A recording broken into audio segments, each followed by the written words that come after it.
Om Nityanandam Paramasukadam Kevalam Jnanamurtim Dvandvatitam Ganasadusham Tatvamasya Dilaksham Ekam Nityam Vimalamachalam Sarvadhi Sakshi Bhutam Bhavatitam Trigunaraitam Sadgurum Tam Namami. Thank you, Swamiji, for helping us today, helping me today. So today's topic is, this is Hindus talking about Hindumisia. Misia means spelled as M-I-S-I-A, Misia, like, but is already pronounced as Misia. Means, and you know the why there's so much hatred towards Hindus, right? Hinduism, right? That's the thing. So under this ban, under this show, today's topic is why Kailasa? Why do Hindus need a Hindu nation, even though it's perceived that Hindus have a majority majority Hindu country, India, and then the Indian constitution is Hindu friendly, and the Indian laws are Hindu friendly, leaders are Hindu friendly, and pretty much the whole, not only India, then there's a substantial presence in Sri Lanka, Maldives, and Malaysia, Singapore, Bali, Indonesia, then all over the Nepal, Tibet, and all this, right? So there's even among all the Western countries also, you can freely practice Hinduism. So when that is a background, when that is the situation, why do Hindus need a Hindu independent sovereign nation? If so, why? So that's the Sendilaya. We have to. Sendilaya is going to talk why Kailasa is. He's going to give his reasons for. And then Gaur Bhatta is going to ask questions, to understand why. Okay, so it's a start. Okay, Sindhilaya, go ahead. Just tell your name, where you are from. Okay, and where do you live in general, and then you can just say your profession, software or whatever. You don't need to tell full details, but just generally, so that the audience or the viewers know a little bit about you. Okay, so we can start with that. And Gaur Bhatta, also when you respond, you can also give a little background, and after that you can start. So Sendilaya, so what's the thing? My name is Bhagavan Reddy. I have been living in Dallas, Texas for the last 24 years. I used to be an IT guy, software engineer, and now I'm a businessman for the last 7 years. Okay, so I transitioned from an employment to a business employee to an entrepreneur. So right now I completely transitioned to an entrepreneur. So basically, that's a little background about me. And I've been, understood Hinduism in one way, then I left Hinduism, again I came back to, now I'm a practicing Hindu. Okay, and not only I'm a talking Hindu, but I'm also a living Hindu. Okay, so that's a little background about me. So Sendilaya, so what the format is that, what probably, you may have heard of that Mantra Mishra and Adi Shankaracharya, Vada Prativada, right? That's our format, right? And then in Hinduism, we have these three, logics, right? And one is a Tarka, a simple logic, and Kutarka, illogic, and then the Vitarka, beyond a human logic, is a divine logic, right? So that's the thing. But in Western philosophy, you only have one. One is a logic and illogic, right? So we are going to use Hinduism. And then we don't mindlessly go talk. If you believe that other person has a point, you agree. If you believe in your heart and mind that your heart and mind says that, yes, he's got a point, you agree. And both sides also same thing. And he's going on for a long time. This is a format which you going on in Hinduism for a long time. Started in, from beginning of time. And I have learned this one from Sri Raju Malhotra. He's a very the modern Hindu scholar, Indologist. He's been debating like this with all the Western. So far, the Europeans and now the West is been looking at Hindus from the Western lens, the Western gaze, Hindu, and the Western drishti.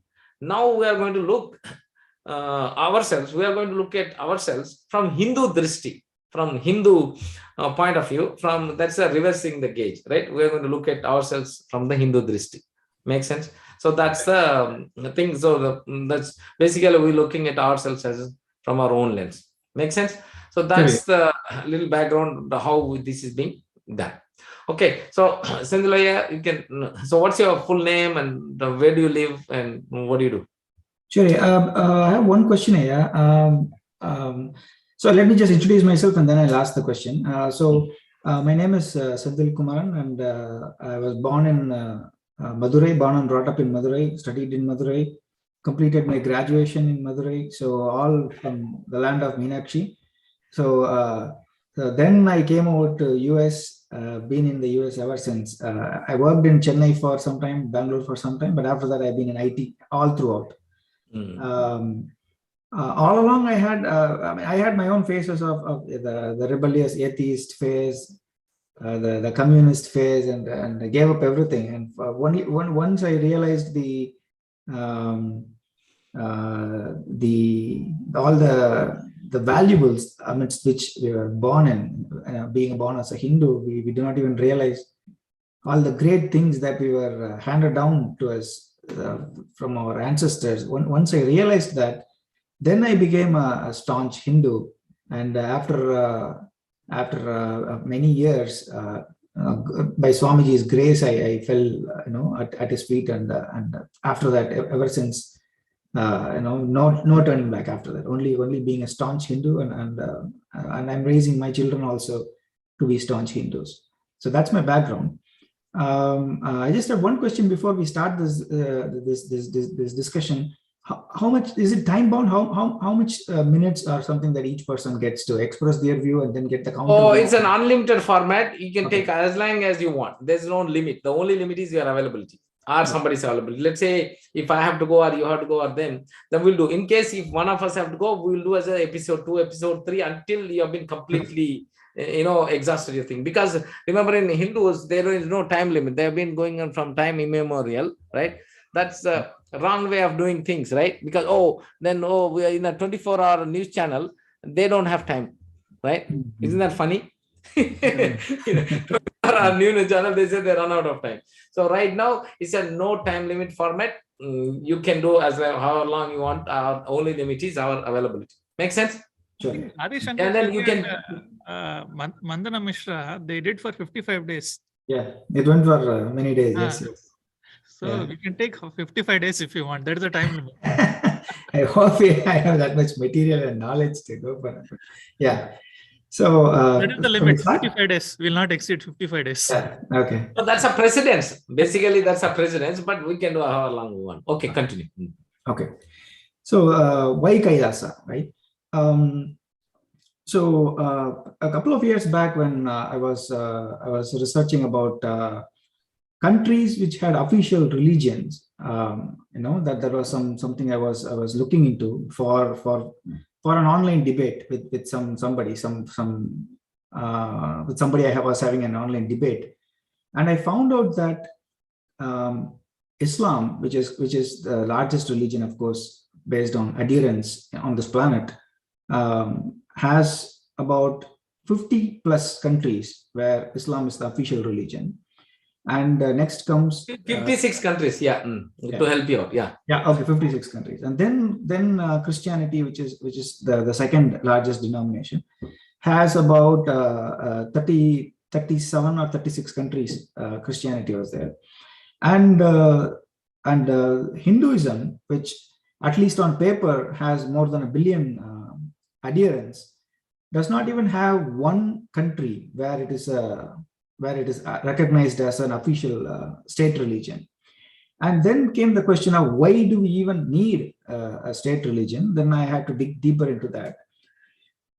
All said and done, an adherent of any particular religion can go and reside in any other part of the world, and has if the country permits it, has the ability to spread the religion, if he has the zeal, they can spread the religion, profess the religion, and follow the religion and adhere to the religion as however they want, all the while getting the spiritual support and guidance through an umbilical cord to those countries where they have the official state recognition, right? For example, a Christian may live in India, a Christian may live in Africa, but through their local diocese, through their local bishops, they are all connected back to the states from where they get the umbilical cord, the spiritual flow which happens either from Germany or from Italy, and of course if you're Catholic from the Vatican and so on. So that the critical support needed for an individual as an adherent of religion, wherever he might reside in this world, comes from those countries which have their religion as the state religion. This was very clear because that's where the fund flows from. That's where the knowledge flows from. Because if in my local area, if I'm a Christian and if in my local area I have a theological seminary and I'm trying to publish a paper, I can refer back to all the things that were published by the main, the countries where my religion is the state religion. I can refer back to that. I can ask questions. I can get feedback from them, and I can profess my religion in this local country. This is completely not possible in the case of Hindus because we don't have an official state religion in any country. So that was a great that was something very shocking, so to speak. That's the right word, shocking for me. So then I realized, okay, if at all something has to be there, what is out there? Only then, we came upon Swamiji, and Swamiji said, Kailasa is that place. Kailasa is the first and foremost Hindu country that will give Hindus that kind of a support, that kind of a spiritual umbilical cord support wherever the Hindus may reside. So that was one of the key things for me as to why we need Kailasa. That's the first point for me. The second point is all religions have something, from their end at least, have something good to say about themselves, have something good to share to the world about themselves. A Christian might say that my religion is here to spread love, the belief of Jesus and whatnot. An adherent of Islam might say, I'm here to spread peace and whatnot. Likewise, from a positive outward contribution perspective, Hinduism also has something to offer to the world. Just like how all the other religions claim that they have something to offer to the world for the betterment of the world, Hinduism also has a lot to offer. So this has to be acknowledged, and this has to be taken forward. So then comes the question of what does Hinduism has to offer to the world? Now, Hinduism, unlike other religions, is, you might have heard this term, is an adhyatmic, science-based religion. We work on ourselves. There is no mass conversion. There is no mass hypnosis. It's not possible. So you cannot spread knowledge to a group, hoping that the group will pick it up and move forward. It is always individual focused. So this kind of an individual focused, an individual tailored path towards enlightenment is offered only by Hinduism. And this is a very unique feature of Hinduism. And unlike other religions, Hinduism also gives the adherent a wide variety of options as to what deities to follow, what traditions to follow, what kind of cultural path to choose. Even within the religious traditions, there are sub-traditions that the adherent can choose from, various philosophical paths, all pointing to the same direction, but with all these varieties and all these options, that the adherent feels at ease.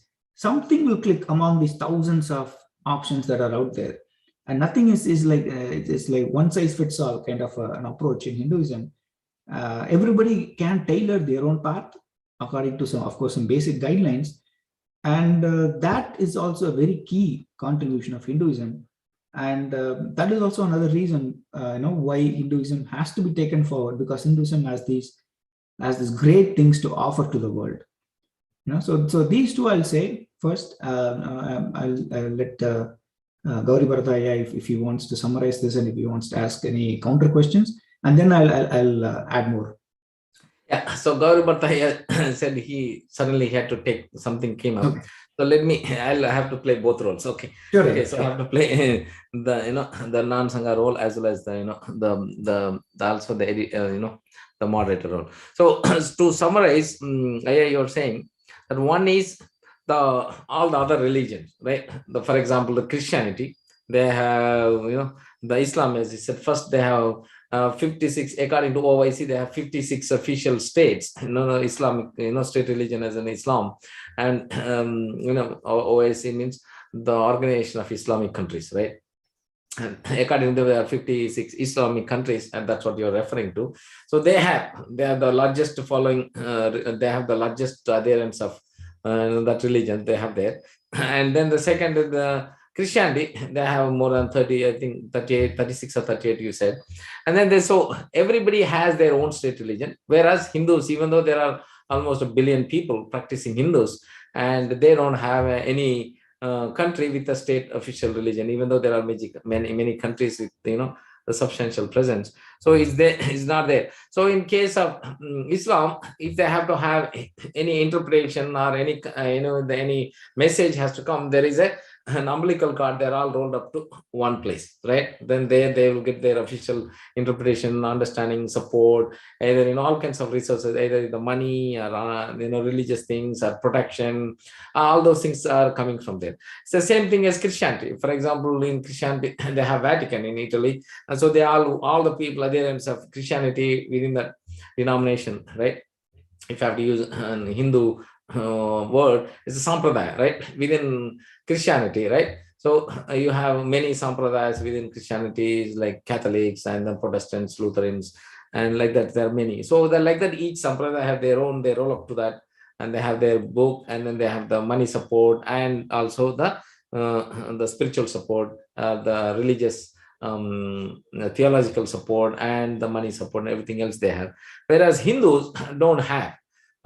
So for that reason, when I was doing research on the online, so I found out that these are all the things happening. So when I heard from Swamiji, right, the Swamiji, the people call Swamiji, we all fondly, Swamiji's followers call him as Swamiji, and the public calls him as Swami Nityananda, right? So when Swamiji has given that the vision that is an umbilical cord and which will give the support to all Hindus, right? And so that's an essence. So that's why we want to do. And like Christianity has got a religious message to the whole world, saying we are spreading love among the whole world. And in Islam, all the followers of Islam, adherents of Islam, they're all saying that, hey, we are promoting peace in the whole world, right? And like that, we also have, Hindus also have Adhyatmic Chintan, that they also have that, and they wanted to. We as Hindus, we want to do right now. We don't have any centralized.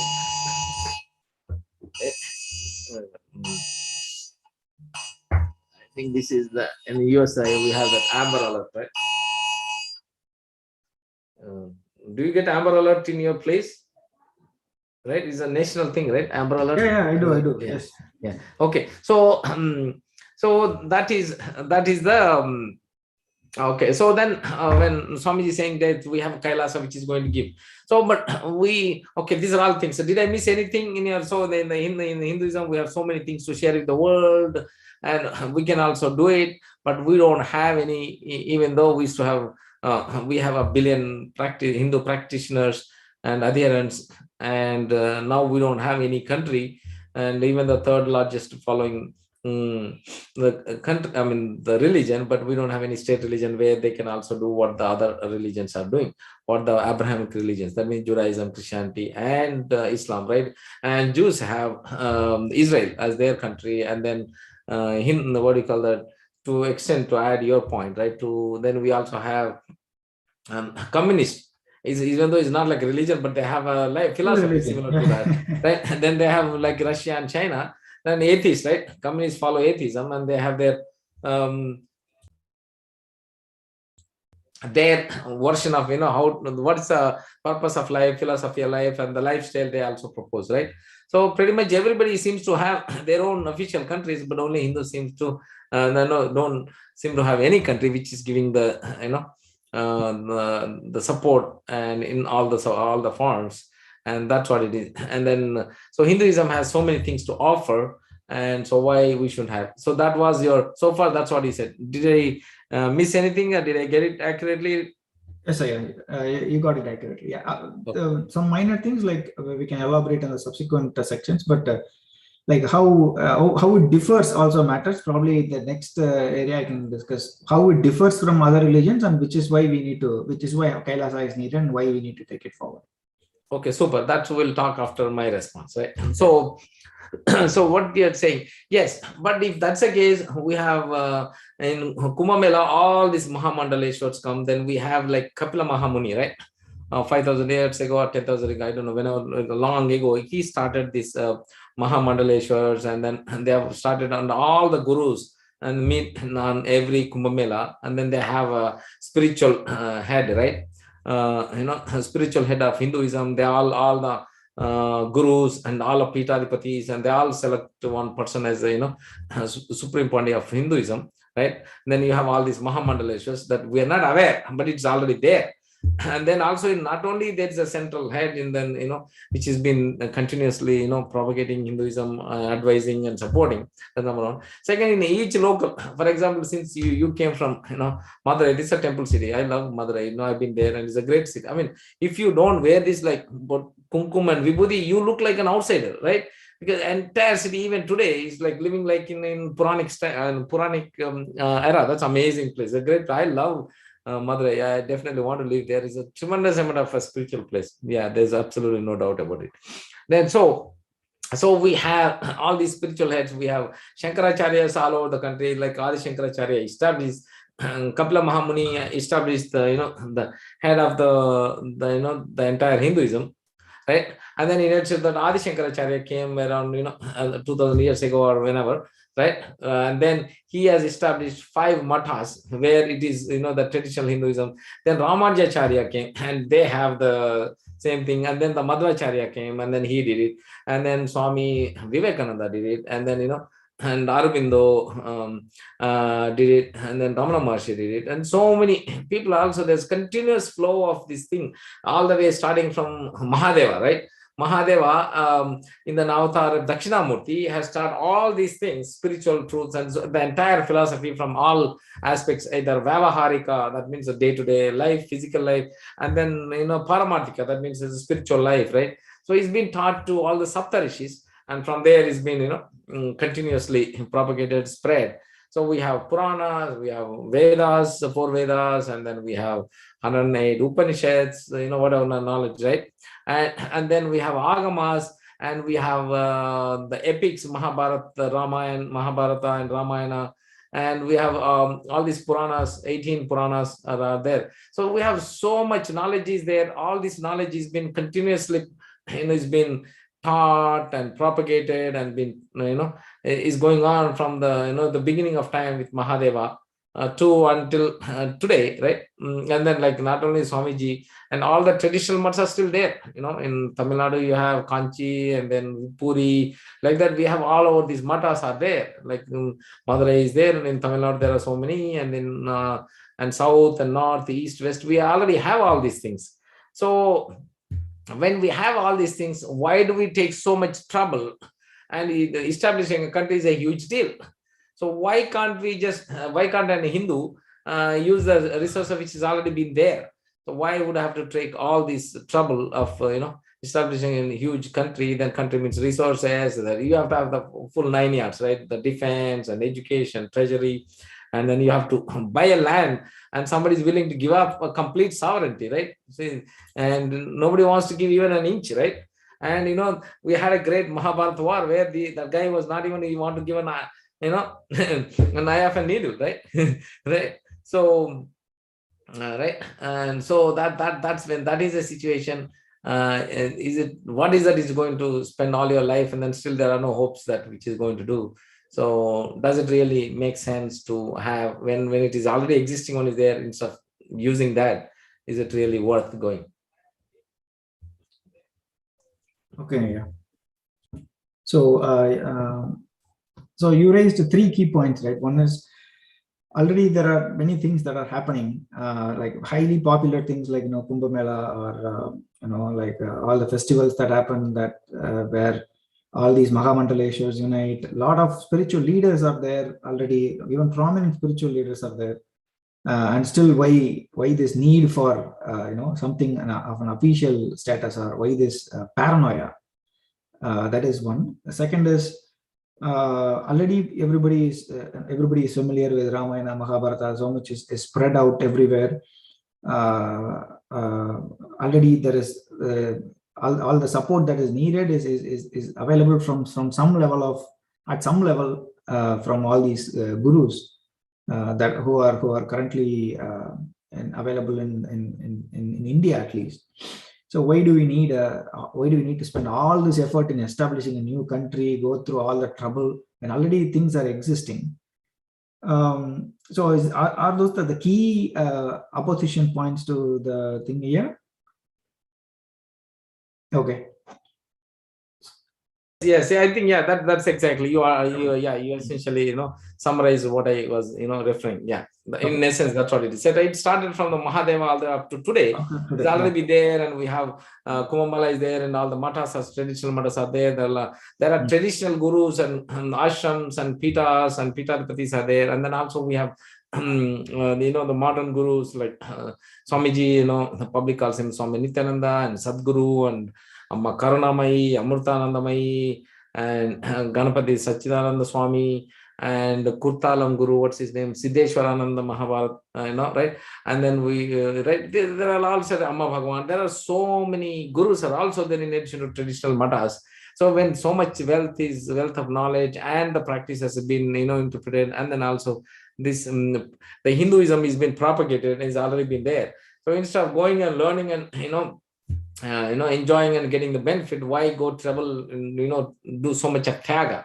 A lot of life has been sacrificed, and then spend all your time and energy, and still there is no hope that it will be established and then you'll be able to see in your lifetime. So if that is the background, why would somebody wants to spend their give up their life and then give a tyaga in terms of resources, time, energy, talent, and see what I'm saying? Sure. Yeah. So the thing is, yes, of course, from the time of Shiva coming down as Mahadeva and being the progenitor of all the Hindu sampradayas, from that day till now, there have been so many gurus who have come. There have been so many sampradayas which has been established, and we might also, most of us are aware that Sanatana Hindu Dharma at one point was existing all the way from Afghanistan to the west. It went even till Bali, or even to the east, to all the Pacific islands. Sanatana Hindu Dharma was well spread. The Indic sphere of influence was one of the largest. That is, even after during the colonial period, it was at least that widespread. And as Swamiji mentioned in one of his satsangs, even there were lakhs of sampradayas in the past in Bharatvarsha, but from that extensive geographical and geographical space that Hindu Dharma occupied, and that vast mind space that Hindu Dharma occupied in people has shrunk so much now that even within Bharatvarsha, even within our Bharat Desha, if you see only in pockets, you see this intense Hindu activity happening. From being widespread from Afghanistan to the Pacific, what was spread geographically and what in mind space, every individual family knew what to do next. If a child is born, what to do next. When a girl gets married, what happens next? When a child reaches a certain age, what happens next? Every single family had their own customs, their own duties, their own ideas of what needs to happen next according to their lineage. Everybody was well aware, at least even like few generations back. Now, if we see, because of the reduction in mind space, Hindu Dharma's presence in the mind space has reduced so much so that most of the families do not know what to do next. They do not even know how to observe some of the basic festivals, how to observe some of the basic rituals. We would not know. For everything, they might just throw some money at some priest services and they may get it, whether be it in US, the Western countries, or whether they are living in India. That seems to be the norm now. So namesake Hindus have become more rather than real practicing Hindus. And the even bigger point is that, of course, yes, all the way, which was something that was spread so extensively, even geographically also, has shrunk so much. So in any way, if you look at this, it is only a reduction, of activity on the part of Hindu Dharma. This is point number one. Point number two is, earlier, when Hindus faced all this opposition from colonialism, or like even from prior religious conflicts that were there, at least intellectual conflicts with Buddhism or with Jainism, or with then followed by whatever we had the Islamic reign, the colonial British reign, the European reign. When all those things happened, the opponents did not manage to create an anti-Hindu ecosystem in the past. But now that is not the case.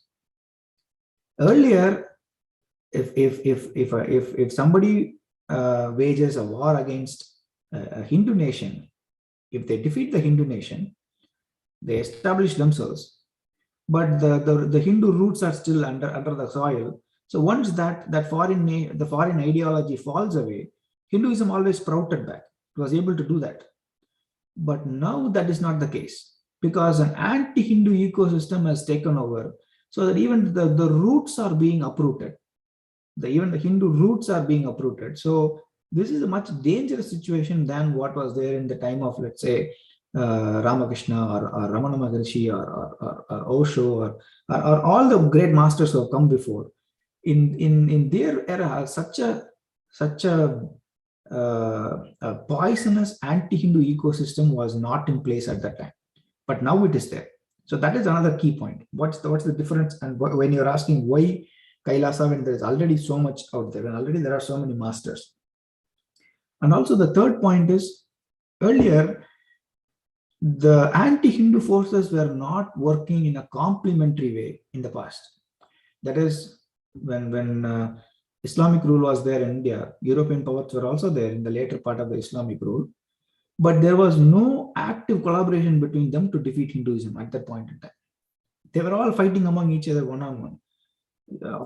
Some places, of course, there was collusion between the Mughals and the Europeans, but mostly it was all like one-on-one. I don't like Hinduism. I don't like the Mughal rule. Mughals will say, I don't like Hindus. I don't like the Portuguese. So, but there was never a case like what we are seeing today, where the opponents knowingly or unknowingly working together against Hinduism. It was not there. So these three, for example, media will target Hinduism about the same things that an anti-Hindu ideological person from a communist party may target Hinduism. The same thing may be targeted by somebody who is a capitalist, who is bringing money from an MNC, and who may target the same Hindu belief system. So the media, the capitalist, the communist party, all three people, consciously or unconsciously, will be putting pressure on the same pain points of the Hindus and working in a collusion, working synergistically against Hinduism. This was never the case in the past. So this greatly weakens Hinduism than what was possible for the anti-Hindu forces in the past. So these three are the key reasons why, even though so many things are happening in India, of course they are only happening in pockets where high intense Hindu activity is happening, like Madurai or Puri or some parts of India, but not in all parts. So because of all these reasons, why we definitely need Kailasa. So to summarize, basically what you're saying is, when other gurus were there, or during the colonial era, or the Mughals invasion of India, or the colonial area, where they were just talking in general, but there was enough Hindu force to the answer them, and then and still there was a coherent, united the answer to all the onslaught of from the invaders, right? So it's there. Then also other gurus were not facing this kind of problem now what currently we are facing, where the capitalists are attacking the media. For example, when you're saying the media is attacking Hinduism, then whether the communists are taking and the capitalists are taking and all others are taking the same line, as if they are working together, or is maybe a coincidence or a collision, it doesn't know. But it appears that they're all attacking one and the one group, where we don't have, the Hindus are not united, are not doing that. So because of that, there's continuously Hinduism is being under attack, and we don't have a coherent answer to all these the people who are all attacking continuously and weakening Hinduism and Hindus, right? So basically this is what is in a nutshell. And so did I miss any points, or did I capture your thought trend? One point what I maybe I did not stress enough was, it may appear that Hinduism is widespread, but actually we have shrunk so much, even geographically as well as in mind space, when it comes to actual practicing Hindus, actual living Hindus being there. Because earlier, as I said, every family used to know who is their Kula Devata, who is their Ishta Devata. They used to perform their yearly puja, what they need to, everything they knew earlier. Even the illiterate relatives, I should not call them illiterate, the people who did not go for formal schooling, they knew everything. They knew exactly on what day, what tithi, what has to be done, everything they knew. In my generation, nobody knows. Even though we are so-called formally educated people, we do not know most of these practices. So actually, when we cannot even say that there is so much of Hindu activity is happening. Actually, the Hinduism has lost its mind space, lost its appeal, so to speak, with the next generation. So okay, can I summarize? Sure. Yeah. So basically, Hindus from all walks of life, right? No matter what your profession is, from a coolie to a farmer to doctor to any profession, right? They all knew who was their Kula Devata, or who was their Ishta Devata, and then they did all the karma kanda, all the dashakarmas, and then their yearly festivals, or the yearly, all their the acharas, right? They were all following across the communities, across the lifestyles, and everybody was doing from small and big and all together same, from praja to raja, raja to praja, everybody, right? Across the society, the whole thing was, they had the pride, they were doing, they knew, and everything was fine, right? Whether formally educated in a gurukul or not. So it's been continued from a oral tradition from beginning of time until today, right? And is going on from the beginning of today, until previous generations, it was there, right? All of them knew what was going on. Even though all the people, all are earlier Hindus, right, or elders, and then forefathers and grandparents and others, they were all, even though not formally educated in a gurukul, right, in a formal education, but still they all knew the tradition, they knew what was going on, they know all the acharas, they were following very sincerely as per the Shastra. But whereas now we seem to, and then also we seem to have that, it's completely, that's widespread. Hinduism is widespread, it appears, but in reality, as you say, saying that no, and even though we are all educated, but our education is much more widespread compared to our earlier, our parents, grandparents, and great grandparents. If you see that, and the education was not as widespread as today, but they seem to know everything about Hinduism, our culture, our history, our Puranas, our Itihas, and everything they seem to know better than us. And so it's been completely diluted, what do you call the degraded, and then there's no pride, no understanding, nothing. So we are educated, but there. So basically, so in the olden days, we had a Gurukula system, but which was not as widespread as today. But even though we had, the smaller education system, but the entire society seemed to know and very well in touch with the Shastra and all the acharas and the rituals and everything. But today we have a widespread school and everything, but we don't seem to have. So there is somewhere something missing, right? And we are much more diluted. We don't know what our Kuladaiva is. Now, if you ask any a modern Hindu today, right, they know what is happening around the world. Right, in a few seconds, what's happening around the world, but they don't know the Hindus. They don't know their history. They don't know what's happened since the beginning of time. They didn't even know what their parents, grandparents, and great grandparents know. So that's very, very, what do you call that? And very, like a very poor situation, right? A very bad situation for Hindus. And they have such a huge, rich culture, rich tradition, not only just the spirituality, but they contributed in all angles of, the life, whether Vyavaharika or spiritual. And also they have the science and the non-spiritual also, there's a huge contribution. So they have everything, grandparents, everybody had everything, but we don't have.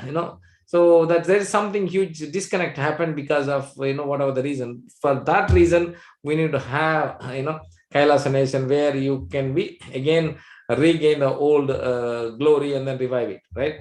So that's what is your articulation. That's what you articulated, and that was the narrative. Did I understand correctly, or did I misunderstand? Did I understand correctly? Yes, okay, you understood. So I understood you correctly. So that is what it is. So basically, this is a case. We probably don't need Kailasa. All we need is an awareness.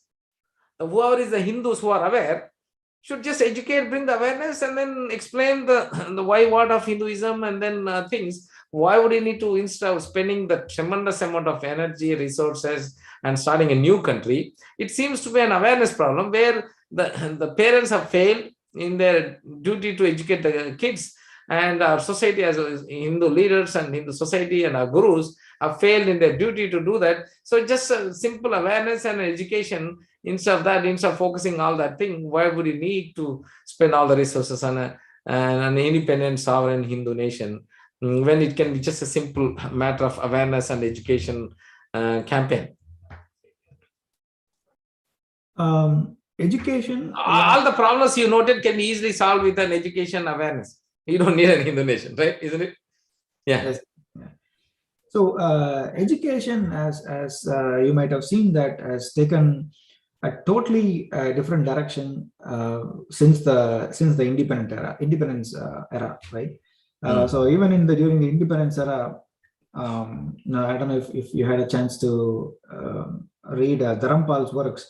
I've read his works in detail. So what has happened to education, which seems to be, like your what you said was education and awareness could solve this problem. Why need a separate Kailasa? But even for the education to be given to the people, the producers of education and all the channels of education have been completely taken over by the anti-Hindu ecosystem over the past many decades. Traditional gurukuls, which focused on dharma-centric education, which of course included education about subjects from all spheres of life, as you mentioned. There were I even collected all the subjects that were taught in traditional gurukuls, and I was so surprised, and it was unbelievable the kind of subjects our Indian ancestors. You mean Hindu ancestors? Our Hindu ancestors who had a chance to go through. It was unbelievable. So Ramayana was a subject. Ramayana was, like English, Tamil was not a subject. Ramayana was a subject. Bala Ramayana was a subject for younger kids. Like Vyakarana was a subject. Like grammar, Sanskrit grammar was a subject. Like all kinds of Sanskrit kathas, even Sanskrit fictional works were subjects. Poetry was a subject. Kavya was a subject. Like it was so surprising that many parts of India had an education system that helped in Hindu education, that helped in educating Hindus about their own the fundamentals of Hinduism, the intermediary levels of Hinduism, the advanced levels of Hinduism, the philosophy, all the Siddhanta, Vedanta, everything was taught to students of various grades in the past through these traditional gurukuls and patashalas. But for the same thing to happen now, we don't have the same kind of producers of knowledge, because all because of the anti-Brahminical movement that has completely taken away the status and the position of Brahmins, the producers of knowledge and the pioneers of knowledge, from their position in the society. And also all the channels of such education, namely the Patashalas and Gurukuls, which were the channels of education, even those have been completely wiped out now, replaced with a poor replication of what the European model of education.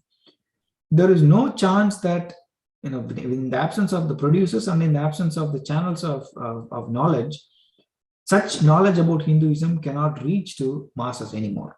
So spreading awareness with the education is impossible, number one, with the current setup. Number two, even for non-traditional methods of spreading knowledge about Hinduism, we need think tanks, we need thought leaders. And in the current anti-Hindu ecosystem in India, at least, it is not possible to produce such thought leaders from the current ecosystem. And even if by chance some thought leader, an original thinker comes out and tries to become a thought leader for Hindus and pioneers, some knowledge production systems, and if he pioneers some pathway to spread this awareness of Hinduism among Hindus, the whole ecosystem gangs up against him or her. And then, with all the weapons at their disposal, as Swamiji always says, like lawfare or all kinds of accusations, personal attacks and everything, that person is completely undervalued, and such a thought leader is taken out of the picture as soon as that thought leader contributes anything significant for Hinduism. So because of these two main reasons, it is not that easy to say that, just by spreading awareness, just by spreading education, why can't we do it?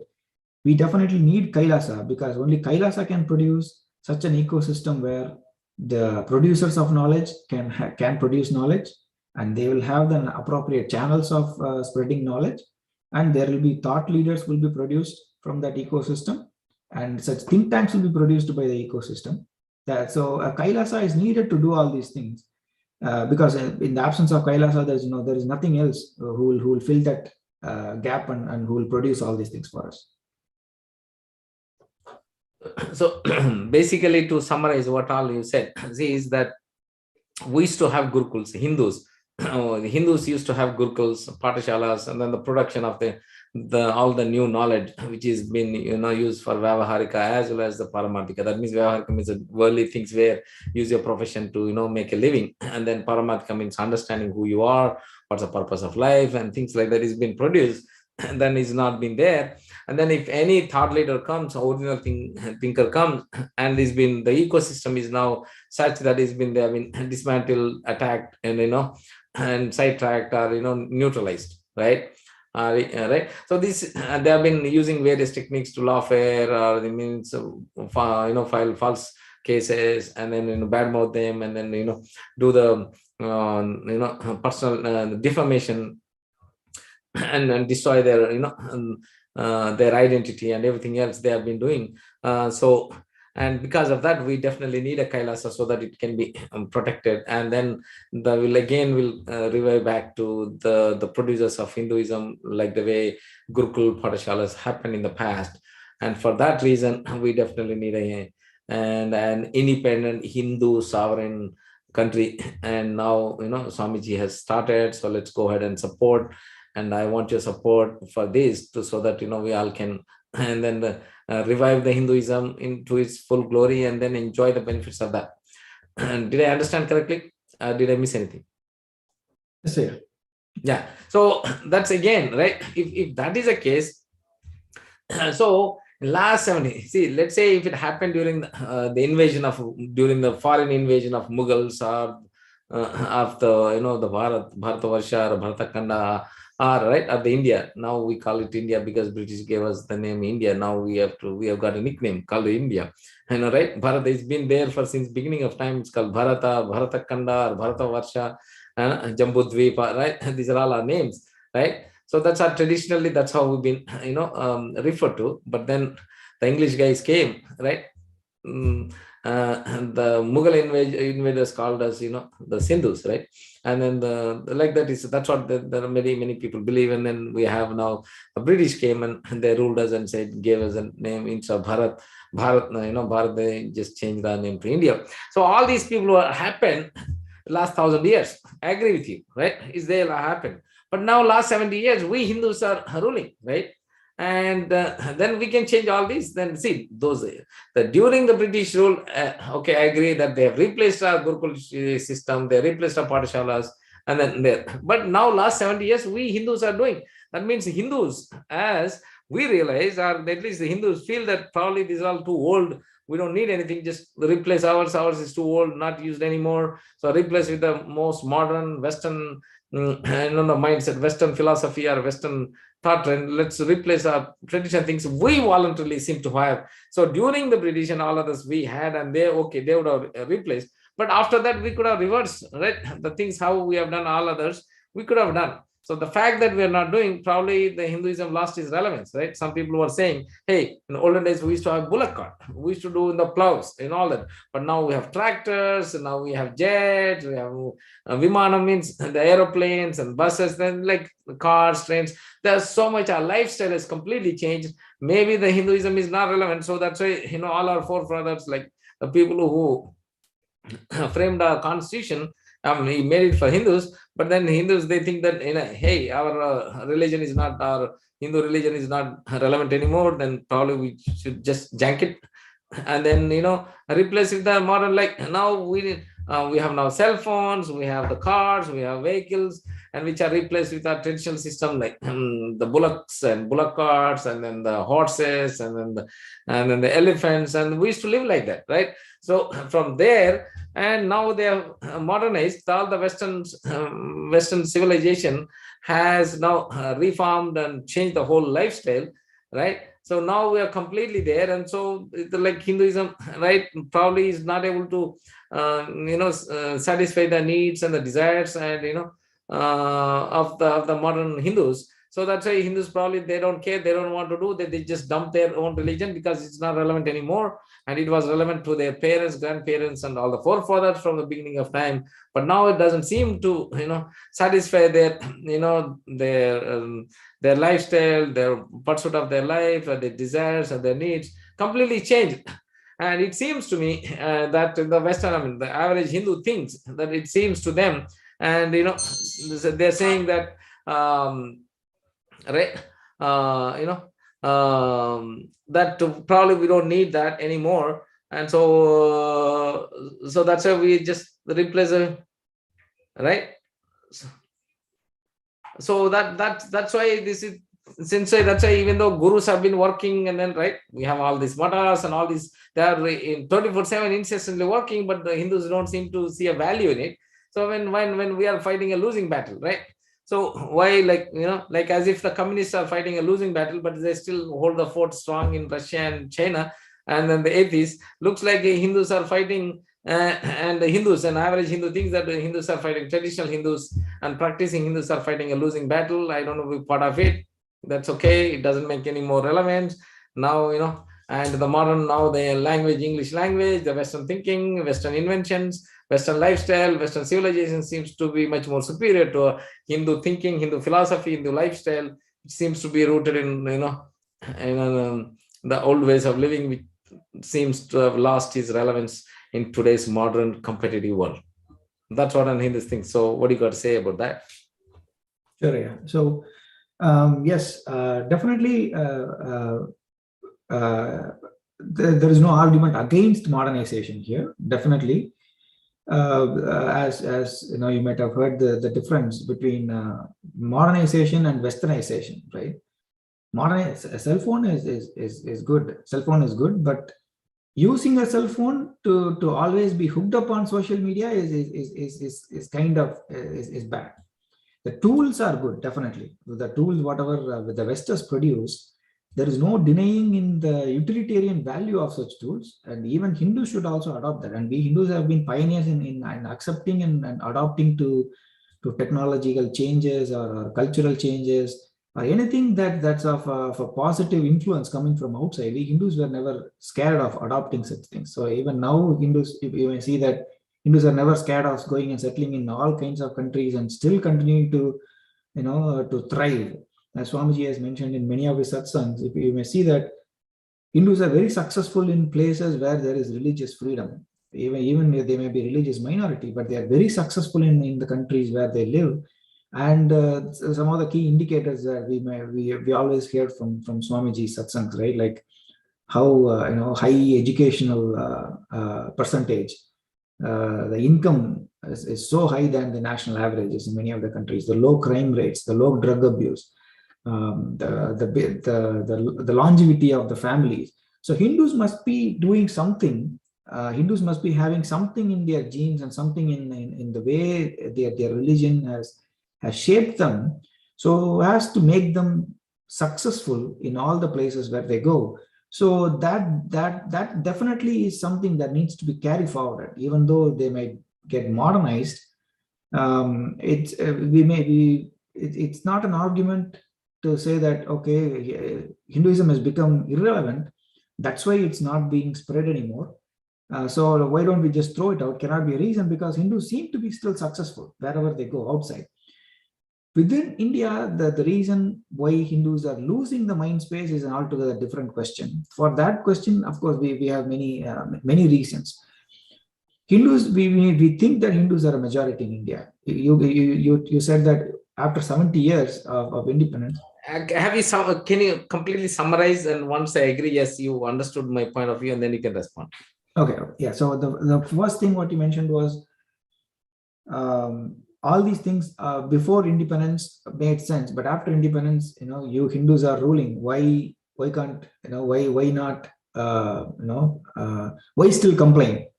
When maybe a reason is that Hinduism has become irrelevant. That's why when the ancestors followed it, it had relevance for them, it had meaning for them, it had utilitarian value for them. But now, maybe because of modernization and because of all westernization, maybe Hinduism is no more relevant. Maybe it does not have any appeal. So just like how the communists are still holding on to communism, even though it is a defeated philosophy, it's a failed philosophy. Hindus may be holding on to something that has already failed. Why are we still holding on to it? Is that the right question I have? Yeah. That's one. Yes, that's one. And then it doesn't seem to have produced the modern tools and things like the Western civilization. And now we are doing.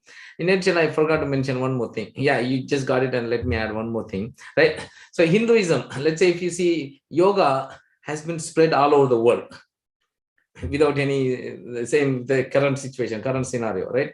And then also dhyana, meditation went all over the world without any single country, without a state religion, right? And then also Ayurveda, the alternative holistic way of doing things, right?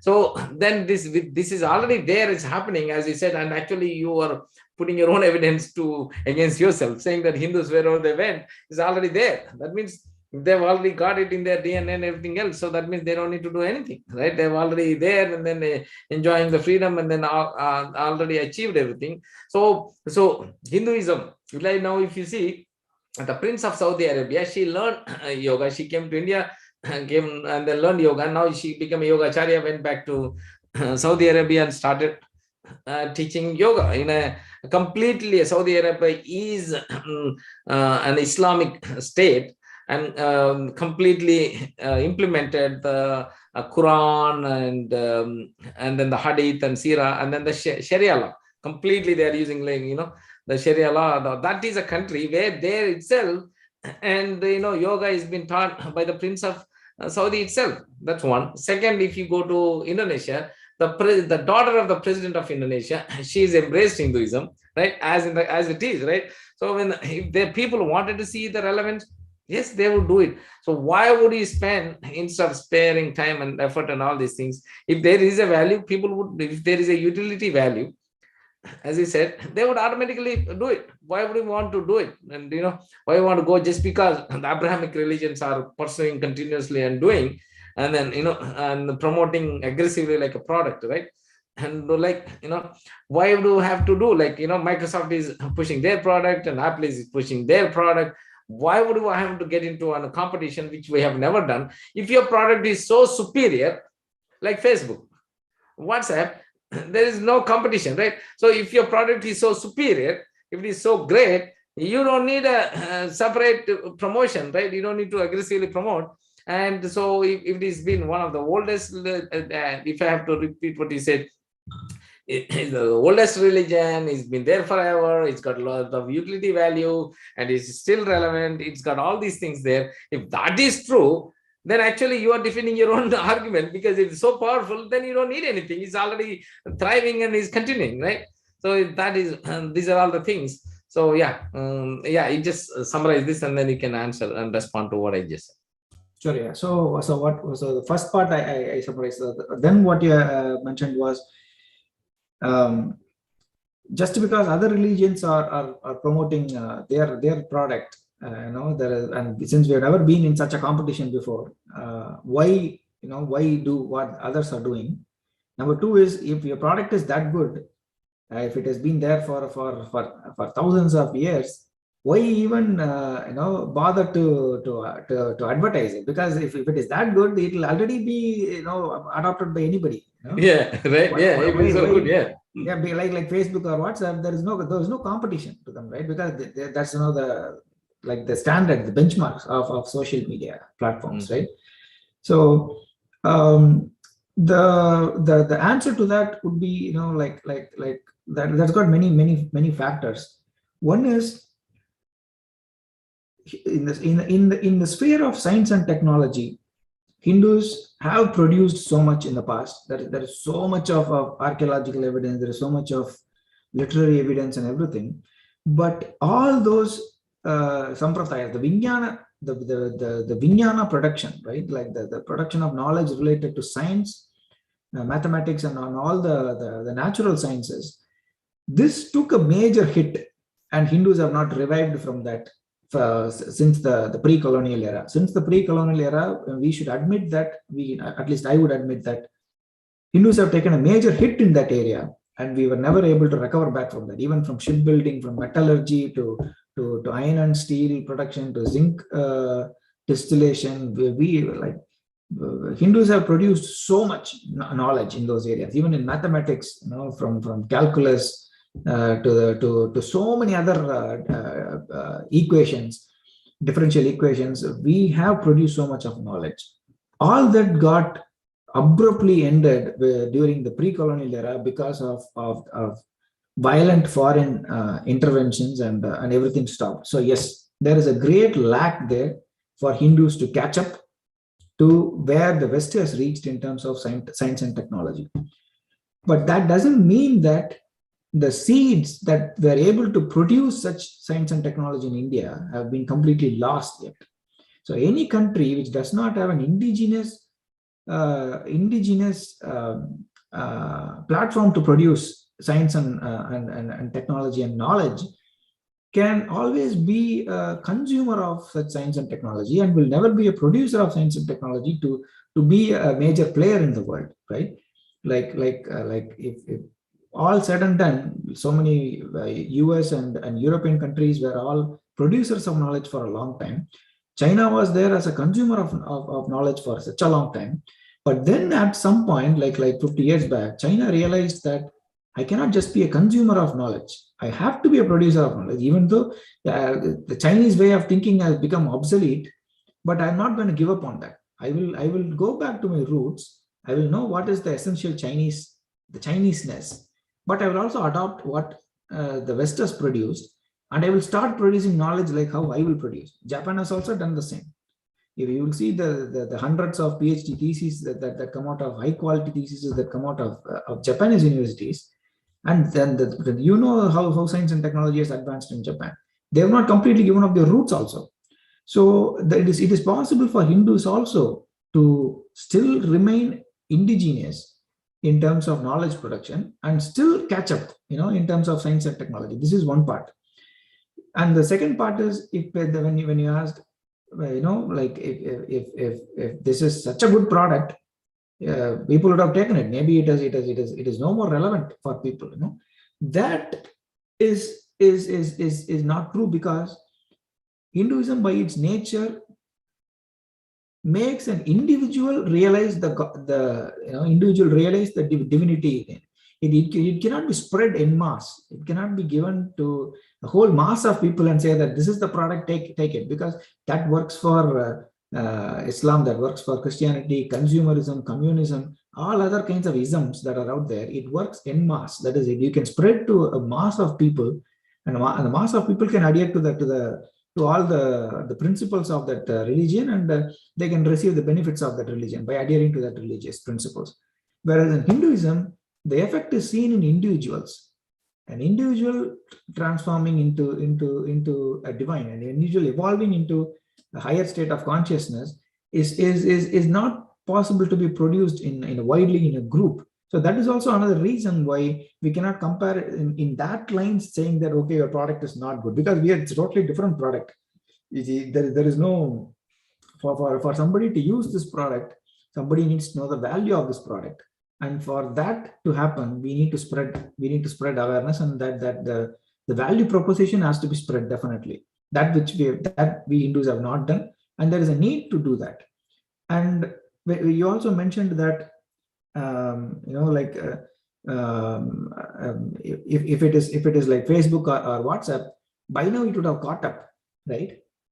Hinduism needs to be reinterpreted, and it needs to be, as Swamiji said in one of the satsang, Hinduism light is spreading everywhere. So what he called as Hinduism light was dance, yoga, the kirtan, music. This spreads easily. Okay, this is like the surface level Hinduism. So maybe the Saudi princess can come and learn this. She can go and spread back. Somebody can come and learn Bharatanatyam. Somebody can come and learn Sastric music and go back and spread in their country. All that is Hinduism light. But the core of Hinduism is the ability of the Hinduism's principles to transform an individual into a divine being, in giving that possibility. That is the core of Hinduism. That is the core philosophy of Hinduism, the enlightenment, right? Enlightenment, Adhyatmic sciences are the core. For that to be given to the world, the core of Hinduism to be given to the world, Hinduism has to be reinterpreted, has to be given in a fresh way. So every guru has done this. Every guru gives commentary about the core philosophies of Hinduism in every era. Every guru has done, and our Swamiji is giving for the modern era, right? So there is definitely a need to take this forward. Only then we can say that yes, this product is better than all the other products. Only then people will see the value of this, and only then they will accept this product. Okay, so basically you're saying that that to get the enlightenment ecosystem, you need this, and then it cannot be mass en masse. You cannot do like the way Christianity or Islamic Abrahamic religions, how they are doing that. It cannot be mass, en masse cannot be propagated. So it has to be an individual level, and it's there, right? And then it's already there, but it's not. It is lost its relevance because it is not properly interpreted. So now it needs to be reinterpreted, so that the individual can get the things and then experience the highest potential a human being can get. Right? And so you're saying that because of that, so because of that, it will be there. For that reason, we need to have the product, right? So for all others, so you're saying it cannot be done. If that's the case, very simple, right? See, if only few people, if it is not relevant for the en masse, it's not relevant for the entire Hindu Samaj, right? Right? Right? Okay, so I think Gaurivartha is back. You can just join, and then you can do that. So the en masse, right? So the en masse cannot be done. It has to be an individual base.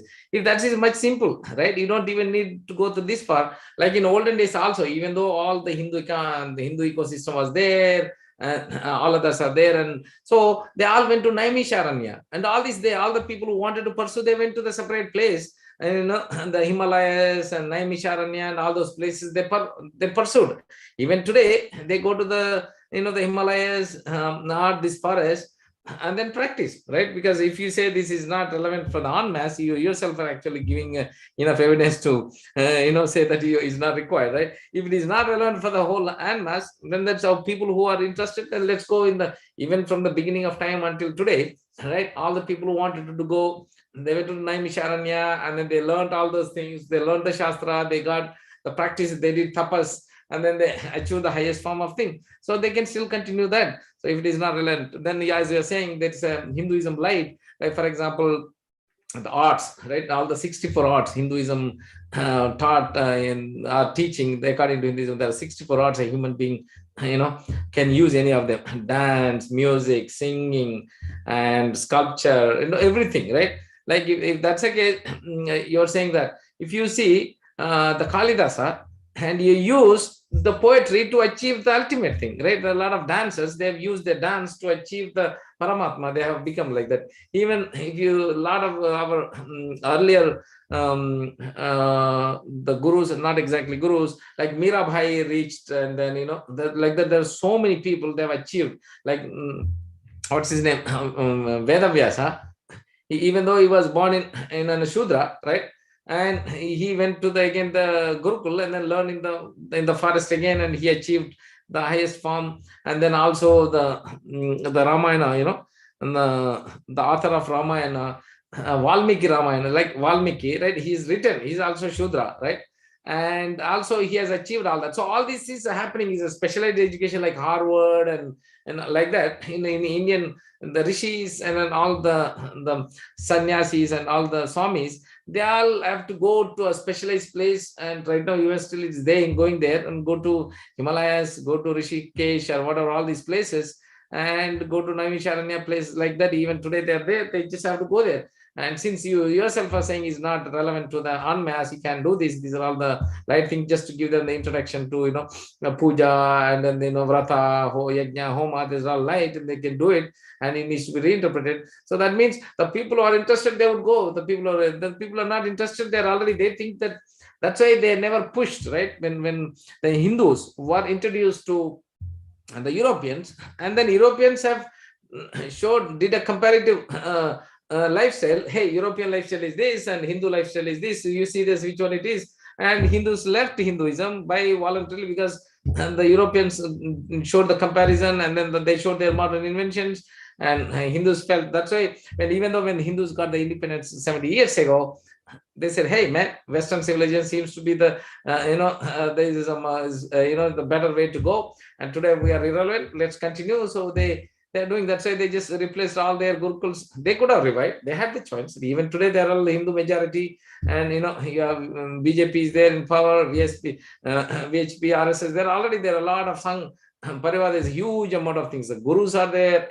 The social activism is there. So much is there. Still, nobody sees the relevance. That means there is no utility value for Hinduism, traditional Hinduism, and then the old way, how it was. At one point, like Roman civilization, Greek civilization, Mesopotamian civilization, all these things came and gone. Same thing, Hinduism is maybe, and it's been there for a long time. So it was, there for a long time. I mean, huge. Then so now it's losing relevance, like the way how communism was there. And that's why they're living voluntarily. If they see value, definitely if somebody used the iPhone, and this is a smartphone, and the earlier versions of phone, it's the dumb phone is gone, right? Nokia used to make this. Now you have a smartphone, Apple, Samsung, all these guys are doing. Now Tesla, like that.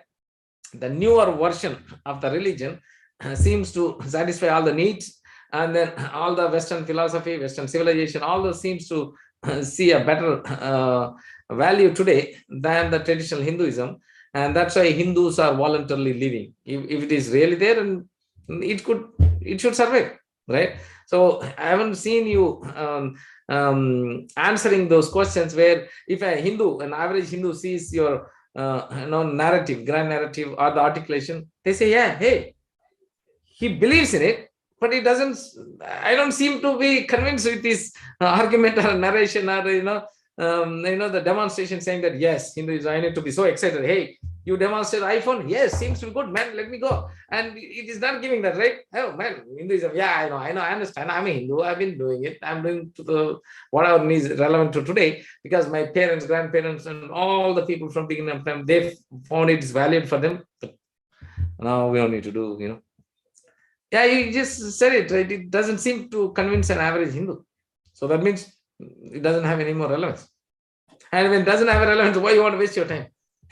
And whatever is relevant, right, is already spreading, like yoga and dhyana and Ayurveda, all those things. Whatever is relevant is already spreading without any and one, one guru, one parampara, one sitting on the top of the world and then teaching all that. So it's already whatever is relevant is been there, whatever is not relevant. So that seems to be that, so your own explanation, narrative, demonstration seems that you don't need Kailasa, and whatever you wanted to do is already been, taken care. So I think you also should join and spend your time, energy, and then, achieving enlightenment are the highest form. Yeah. Okay. It's back to you. Yeah. So first of all, yes, one statement what I would like to probably elaborate was the statement where yeah, first you wanted to summarize, and then you answered what I was saying. So what you mentioned was Hinduism is not it's not easy to spread en masse like Christianity and Islam, as per my statement. And if it is only about an individual, only interested individuals will already have enough avenues to go and pursue their spiritual interest, and they can become enlightened. Individuals can already become enlightened. If people are interested in the 64 arts, and even 64 arts are also have helped in the past many people to achieve enlightenment, why not, and already people are interested in such Hinduism light, so to speak, like yoga, dance and music and everything. So anyway, people are learning it, and let them go and do it. Already they are doing it. So whoever is interested is going to do. The other point you mentioned was if like Mirabai, Tyagaraja, they're all through singing, right? Bhakti, they've achieved, right? And so it's been that one of the arts, like you're saying light, but actually they use the light one to achieve that thing. And then there's a Telugu great sculpture, by thick Jakana, right? Sculptor Jakana, and he achieved the Paramatma, right? And then what's his other one? And Kalidasa. And through his writings, he have achieved Kalimata, and then Ramakrishna Paramasa achieved Kalimata, right? Ramana Maharshi, yes, that he also achieved the enlightenment. So there are so many examples using existing ones, they're already there. So then your case for this is not very strong. And so that I think current system seems to be fine. Continuing.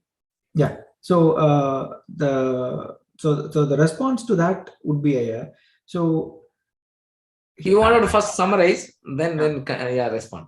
Yeah. So did I miss anything here? So you mentioned that. Yeah, you wanted. They said summarize one more, just to make sure that. So what you said, and then what I said, and then you wanted which part you wanted to agree, and then which part you wanted to respond or disagree. So you mentioned about the 64 arts and how people have already achieved enlightenment through those parts. So even though I may call it as Hinduism light, people have actually used it to achieve the ultimate itself. So if that be the case, even spreading Hinduism light is okay. Now it's good enough, because already people are doing it also. What is more there, for somebody to get paranoid about Hinduism losing the mind space or anything? Hinduism is still happening. Still, so much is happening. There is no point in even saying that Hinduism is not there anymore. There is no point. People will not feel the enthusiasm for someone when they put these claims as the reasons why Hinduism should be propagated, because these are very insignificant excuses to claim that Hinduism has to be preserved and Hinduism has to be propagated. The claims are insignificant. Is that a fair statement? Yes, exactly. There's a claim seems to be too small to give up somebody's tag of my life or my support to you, right? Right, my time, talent, and treasure. And you're suggesting that if I agree with you, then I need to do a tag of a substantial amount of my personal resources, either time, talent, or treasure, or all of them, or some of them, or at least to give a moral right and then do it. So if that's the case, and unless it's really worth my life, thaga, doing a thaga of my life. Thaga means not giving up life, right? They're giving up our resources, valuable life, instead of pursuing our life, achieve the ultimate. Now I'm just trying to spend things which are losing value. People don't seem to care, and because the people don't see any relevance. So when the people don't see any relevance, why even bother? and spend tag of my donation of time or money or resources, talent, or giving you even the moral support. Instead, I can just give the moral support to other things, right? They're like an environmental cause or animal cause or veganism or and then the world peace and world economic power and solving the the greenhouse effects. There are so many causes I could do instead of this, which doesn't, that has a huge, right? The whole world is a survival of the entire humanity as risk. The world is at risk when then the huge problems are there. This is a small thing which is like you're talking of an individuals, right? Few people which they already have an existing solutions. Sure. Yeah. So to that so the areas where I differ from from what you mentioned. First you wanted to summarize. Yeah. So the first 2 points I summarized right here, or still shall I go ahead and do one more time? Yeah, good. It's okay. The whatever I just said it. Yeah, you just. Yeah. Right now, the last point what you mentioned was if it is really relevant, if Hinduism is really relevant, people would pay time and interest and and spend their life life energy and everything in it. But since it is not relevant, people are not the Hindu cause is not being taken up. Whereas if you see other causes like like global warming or preserving the environment and all these ideas, these seem to be much more significant for people to invest their time and energy in, rather than something outdated like Hinduism, which anyway is not appealing to the people. It's not appealing en masse to the people, as opposed to some of these other ideas, the modern ideas that have come by, which have more relevance for humanity. Unlike Hinduism ideas, which seem to be that already things are in place, it's losing its appeal. Why put more energy into something that's not going to fulfill me? It's not going to make a big impact for humanity as such. Whereas other ideas like global warming or environment friendly or those kind of ideas are more relevant for people to put their time and energy. Is that what was the last point here? Yes, exactly. Yes. So the people see that there's a global pressing problems there, human being survival and then environmental survival, human survival, and the global. There are so many issues which affects everybody's life in day to day. Instead of focusing on all these huge problems, this seems to be a personal issue to you, and few people like you want to pursue that. And even that already existing solution for that. It appears, I mean, even though it's not there, the bigger issues are there, and now trying to, smaller ones. Yeah. So when there's a pipe in a house, when there's a huge pipe, a plumbing is broken, you are worried of the tap. Instead of focusing on the plumbing, you're focusing on the tap, which, first focus there, and then the tap will be taken care. If I have to give an analogy, right? Analogy. Yeah. Okay. So most, if not all, the new age ideas that have caught the people's imagination, the human imagination these days, right? Like lifestyle, the dietary changes to their life, like veganism, vegetarianism, or cruelty-free food, or chemical free food, fertilizer-free organic food, non-GMO food, or lifestyle changes like yoga, meditation, or the concept of ecofeminism, where people have started realizing the giving nature of nature, the feminine nature of nature, and how they have to preserve it, and how people need to have a much more deeper connection with nature, rather than thinking of nature as something that can be utilized. Gender issues, people's mental health issues, all these things right now, like where you are saying that people are putting their life and energy and time in doing research, in doing the theories and advancements and philosophies, all have already enough representation in the Hindu philosophical systems. Okay, all of these ideas are rooted in Hinduism, but Hinduism, in addition to these things, has also an undercurrent, a basic philosophy also in place, which is rooted in spirituality. So, delinking the spiritual aspect of all these things, let's say delinking the spiritual aspect of gender, and just treating gender issues and then coming up with all kinds of new jargons, new ways of thinking, new systems of thinking, how to handle gender issues in the world, is not going to solve the gender issues as what we may think, like how it should solve, it may not solve. Likewise, delinking the spiritual aspects of the protecting the environment or saving the environment, protecting Mother Nature, delinking it from the spiritual aspect of it, and then trying to just take it as a project, a human project, without the spiritual side of it, is not going to make it as a success. So all these small bits and pieces of ideas that the West has plucked from from the Hindu tree, so to speak, and trying to make it into these global great ideas, and then trying to take it forward, will have some level of impact. Yes, definitely it is needed. But Hinduism is the whole package. Already it is there. So we cannot say that Hinduism has no relevance for the world.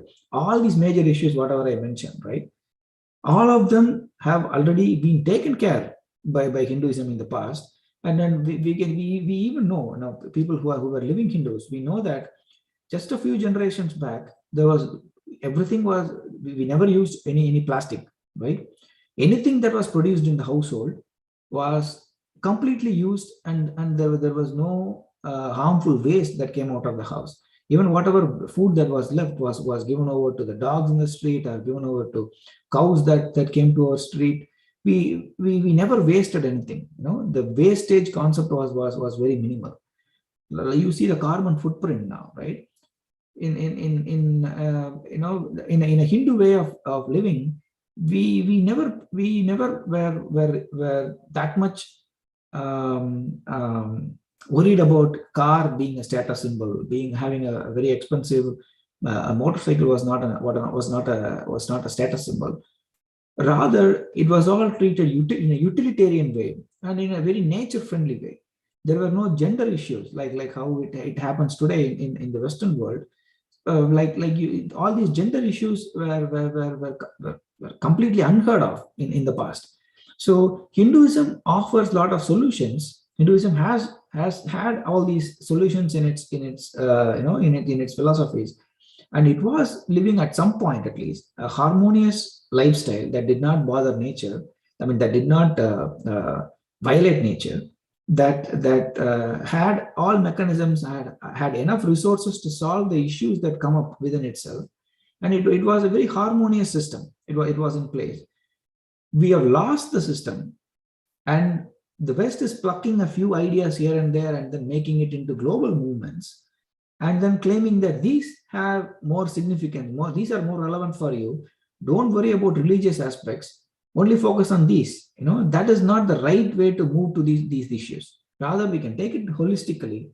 The whole system is there for us to make use of.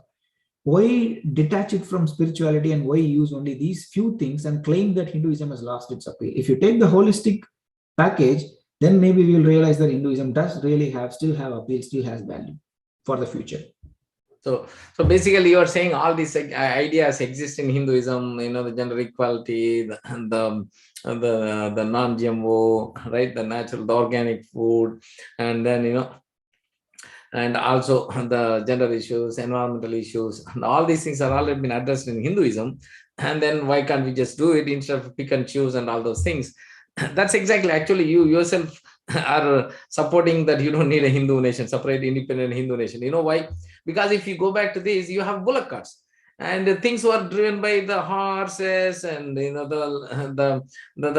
cows, and then the bullocks, and then the animals. That's all. But so that is not relevant. So you just drop it. So what is relevant is used, and only that's what exactly I'm saying. The entire Hinduism as it is not relevant anymore. You yourself demonstrated. That's what I'm saying. So that's why they picked the things which are relevant to it, and you should do. So why you want to go and waste your time in reviving the bullock cart, and then the horses and the elephants and that kind of thing? And they say, like in Hinduism already talked about, they figured out on their own, and they're talking about. So why even go to the things, the burden of learning everything, reviving everything, which doesn't seem to have a relevance today? So you yourself have answered a question that we don't need a Hindu nation, an independent sovereign nation, because you said, right?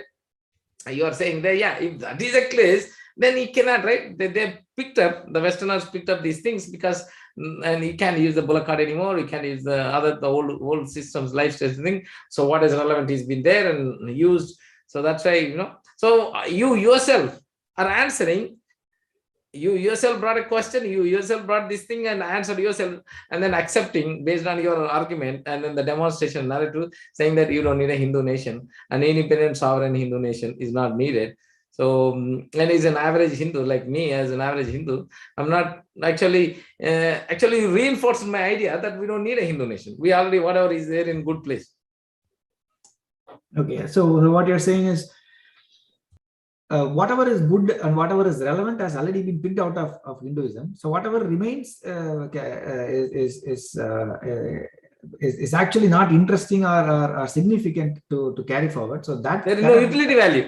There is no utility value. That's why it's been dropped. That's why it has been dropped. Yeah. So I beg to differ in that. What I'm saying is, whatever is being left behind, not everything is insignificant, because the spiritual aspects of the Hindu Dharma that they gave these ideas, right? Those spiritual aspects still have relevance, and that spiritual aspects still have values. All I'm saying. I'm not saying that we should go back to bullock cart. No, I'm not saying that. I'm not saying we should go back to using doves for messages, right? Of course, we have to use mobile phones. I'm not saying all that. But what I'm saying is, modernization, alongside using the spiritual sciences, do not contradict each other, is all I'm saying. Maybe, see, in the past, I'll just give you a few examples. In the past, maybe, a Sthapati might have had a visual in his mind. He might have visualized how a temple is going to be, and he will be the single point of he will be the architect who will direct everybody, and the funds will come from the ruler. He'll hire the artisans, and from his mind he will manifest the temple, right? Now it is possible to impart that, the whatever grand plan the Sthapati has in his mind, using some visualization tools. Modernization, I'm not saying should be modernization is not unwelcome, in Hinduism. He can manifest that in a let's say, I don't know, an AutoCAD or some visualization tool, and people can see the grandeur of the Sthapati's thinking, because the Sthapati he's germinating the seeds in his mind based on the spiritual sciences. Spiritual sciences are what is the primary source of creativity for him. He produces the knowledge, but the knowledge can be shared in modern means to others. That's all I'm saying. For example, somebody might visualize a more efficient way of travel, but that comes based on spiritual principles. Like what Swamiji said, like the battery, the Agastya's battery. He mentioned there are some circuits which, if they are powered by enlightened beings, the longevity of the battery circuit is it goes on for centuries, if not millennia. So the spiritual science that is capable of producing such science and technology should still be welcome, but modern appliances can still be used to propagate that knowledge.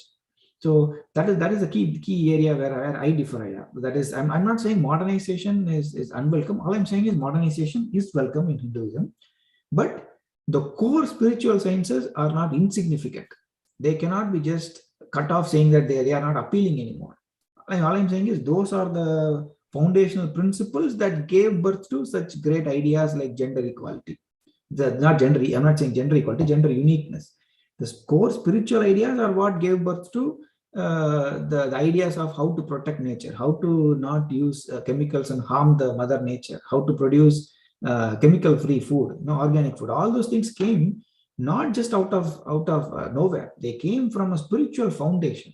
The spiritual foundation is what I mentioned as something that is being cut off, and that is not insignificant. That is significant, and that needs to be taken forward. Okay. So to summarize that, they say, okay, you are making statements, you are claims, you are making claims, you are making huge claims, but there is no demonstration, right? For example, with all these things, they have successfully, as you said, they have delinked all these things. And so that means you yourself are proving right? Even by delinking, they are able to invent an aeroplane, they are able to invent a phone, they are able to invent without completely they de-linked from Hinduism or the spiritual science. And then they have come up with all these wonderful tools which are catering to the modern human mind and human needs. Actually, human needs, modern mind already picked up all these things and then just drop the things which are not. When you buy a vegetable, what do you do? Get rid of things which are not used and use the only one. Like that, they have used these things and then picked up the Western civilization already picked up, and then they have done wonders, right? And you're talking, you're claiming that Hinduism is been going on for that, but they have not done any modern tools, right? Then not done any inventions like aeroplane or phone or mass transport in any field you see in spite of that. So they said, hey man, without all these things I've already achieved, so why don't you just junk it what is not relevant?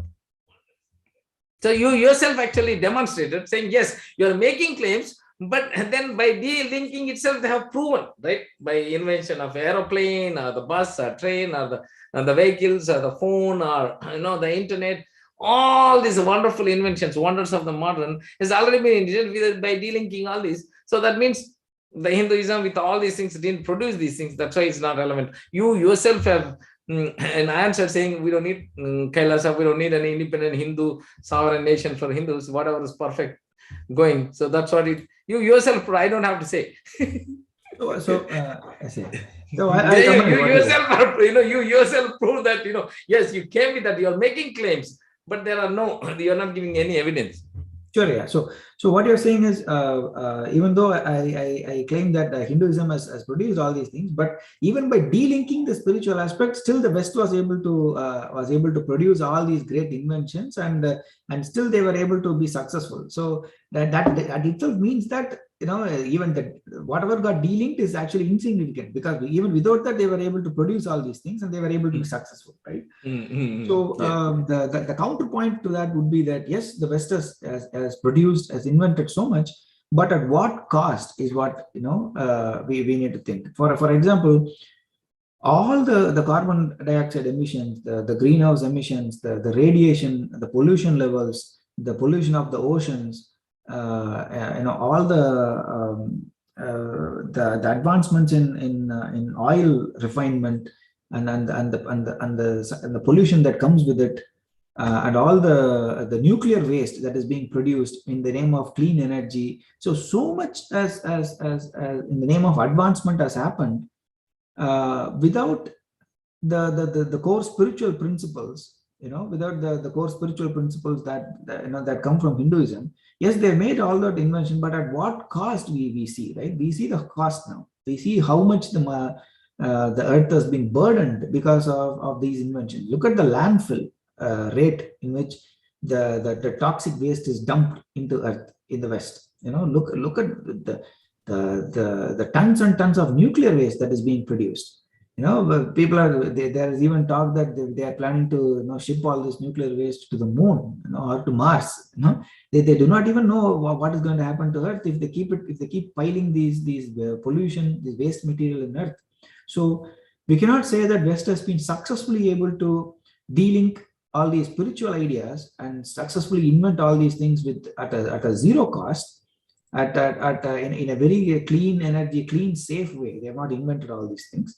There has been a huge human cost. There has been a huge environmental cost to everything that has happened because of a lack of a spiritual foundation to modernization. So that is where Hinduism can definitely help. So that is where Kailasa has a greater role in showcasing that yes, you can invent, you can modernize, but not at the cost of, but not without foresight. You should have a foresight. You should have a vision as to how, with minimal disturbances to the ecosystem, with minimal damage to the health of the planet, you can still have the luxury, you can still modernize, and you can still move forward. Yeah, it's very good. Okay, so then I'll hand over to Gauri Bhartaya, but I'll just say that. So basically, you're saying yes, it's been great inventions by delinking, but with the spiritual things, there's a huge, great human cost and environmental cost, and then so many things. Yeah, like the way they used to have the shortage of food shortage, then they invented the problem, right? So like the way problems are coming, then they are doing the same way. All the problems you listed, you already listed some of these solutions also. They may come up with the new inventions and then they solve it. So that means it does. I mean, you're yourself are answering, right? All the problems are there. Everything has problems, and then they are come up with the problem. Like the way they had a food shortage, then they came up with that. Now there is an environmental problem. There all the world is talking about it. They caught up, but they're working on a solution. Then soon the whole world, like Corona is there. The whole world is facing. There is a crisis, human crisis. The whole world worked towards it and came up with the vaccination, right? So the problem comes, the world live up to it, come up together, and then find a solution. So probably what you're saying is, without anything, without using the, if that's the case, if Hinduism should have come and helped the Corona, or should have come up and done and demonstrated, but there's nothing there. The yoga didn't help me, meditation, and then the Ayurveda, not of, seem to have helped in anything. So then they are still using the modern tools and came up with the vaccination to defeat the problem, So the world came together, and modern solutions and modern things seems to have a solution, but still you have not demonstrated the power in any way, form, shape for an average Hindu, so that they can just support you. I think you all the good luck, all the the best for your thing, but you have not done. So I don't know how you have to keep doing, and then maybe you're still convincing. You have not convinced me as an average Hindu to give you a support. I can definitely morally support you and wish you all the best, but it's not convincing me for me to give a tag of my resources of time, talent, and treasure. And that's a lot of resources to do. Okay, let me hand over to Gauri Bhattaya and then see if we have to wrap up, or we can still continue. Yeah, go ahead. Gauri Bhattaya, you want to say anything?